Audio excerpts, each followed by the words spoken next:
When I was 15, I was a bit of a daredevil and was full of that dumb teenage bravado. Living in a small town in Iowa, it got really boring sometimes.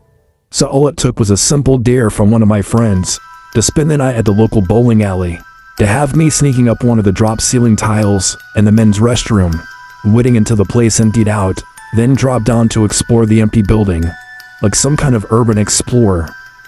This would have been around 2005.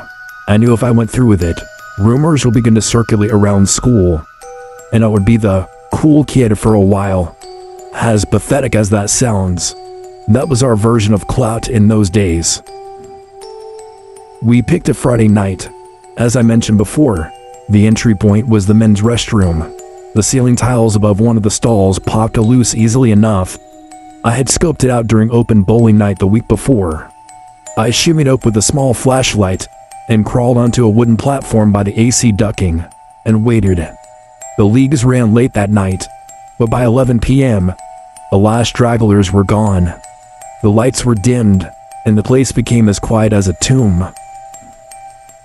When I didn't hear any more footsteps, music, or people talking, I pried the tile aside and lowered myself down.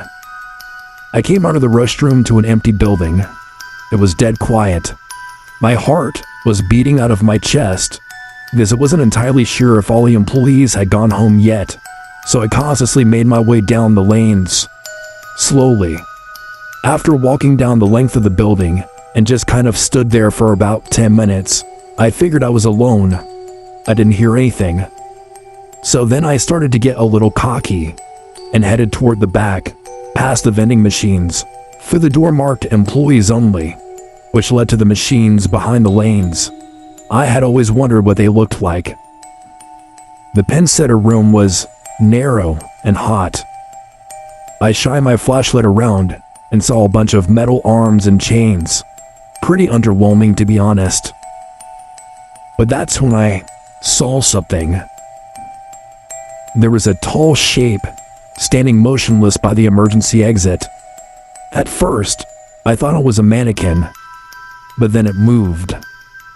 I didn't expect anyone to be back there, so I had made it no effort to conceal myself. The figure stepped into my light. It was a man wearing a dark jacket, and I saw in his hand he was holding the single bowling pin by the neck, like a club. I froze. My brain screamed at me to run, but my legs wouldn't move. When he took another step toward me, I bolted. I ran back through the door, across the open floor. I could hear him behind me, his boots thudding against the ground. "I'll fucking kill you," he shouted. I didn't look back. I just sprinted toward the restrooms. Thankfully, there was also a bar and a dining area near where the restrooms were. From his vantage point, it wouldn't be able to tell which one I had fled to once I rounded the corner. However, I saw a row of wooden stools against the wall. I grabbed one of the stools and hurled it toward him as hard as I could. It caught him in the leg, causing him to fall, and he went down hard. I didn't wait to see if he got back up. I sprinted into the men's room, yanked open the stall door, and hauled myself back into the ceiling, the tile snapping back into place just as I heard the restroom door burst open. I could hear him below me, pacing, muttering. At first it was just heavy breathing. Then he spoke. "I'm gonna find you. I'll bash your head in." I pressed myself flat, barely breathing. Dust got my nose and I had to stop myself from sneezing. The next thing the man said was disturbing. "You killed her. I know you killed my daughter. She was right here, and you took her from me." My blood went cold. Daughter? I didn't know what he was talking about. I hadn't killed anyone. He kept going on like that, voice rising and falling, like he was arguing with himself.